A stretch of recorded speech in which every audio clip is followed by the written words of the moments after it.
नबी करीम अलैहिस्सलाम नमाज पढ़ा रहे थे।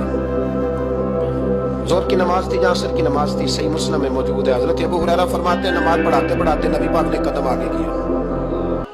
नमाज पढ़ाते पढ़ाते कदम आगे किया और यूं हाथ उठाया, फिर वापस कर लिया। अब नमाज पढ़ के ना तो सलाम फेरा तो सहाबा अर्ज करने लगे, या रसूल अल्लाह सल्लल्लाहु अलैहि वसल्लम, वो नमाज में पैर भी आगे किया तो हाथ भी उठाया, तो वजह क्या थी? पहला सवाल तो ये है कि आप लोग नमाज पढ़ रहे थे या हुजूर को देख रहे थे? तो सहाबा तो पहले ही बताते हैं कि भाई हम तो पहली साफ में नमाज इसलिए पढ़ते थे कि नमाज भी होती रहती थी और चुपके चुपके महबूब की दीद भी होती रहती थी।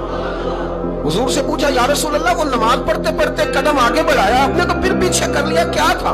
और हाथ उठाया तो फिर आपने नीचे कर लिया। तो नबी करीम फरमाने लगे, नमाज पढ़ाते पढ़ाते जब मैंने कहा ना समी अल्लाहु लिमन हमीदा, अचानक मेरी नजर उठी तो जन्नत में चली गई।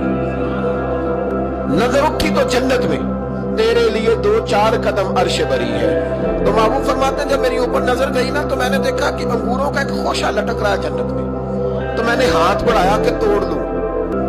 हुजूर खड़े हैं मस्जिद नबवी में और फरमाते हैं कि मैं यहाँ खड़े होके हाथ ऊंचा करूं तो मेरा जन्नत तक पहुंच जाता है। फरमाया मेरा इरादा हुआ कि वो खोशा जन्नत का तोड़ लूं और जरा मैंने पैर आगे बढ़ाया ही था तो मेरे दिल में ख्याल आया कि जन्नत राज है, तो राज ही रहनी चाहिए। ये राज खोल गया तो मजा नहीं आएगा, तो मैंने फिर वो हाथ वापस कर लिया। सहाबा कहते हैं जब नबी करीम ने ये बयान किया तो हमारे चेहरे न तजस्सुस से खेल उठे।